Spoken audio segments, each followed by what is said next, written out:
Hey, what's up? This is Ricardo, and in this video I'll show you how to remove the primary memory from a Dell Precision M6700.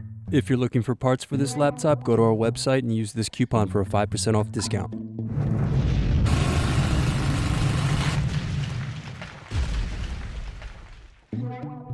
First, slide locking mechanism to the side to release the battery. Now unscrew, then slide over base to remove it from the laptop.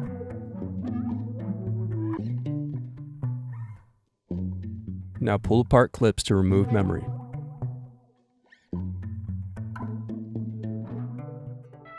Thanks for watching. Don't forget to like and subscribe if you enjoyed this video.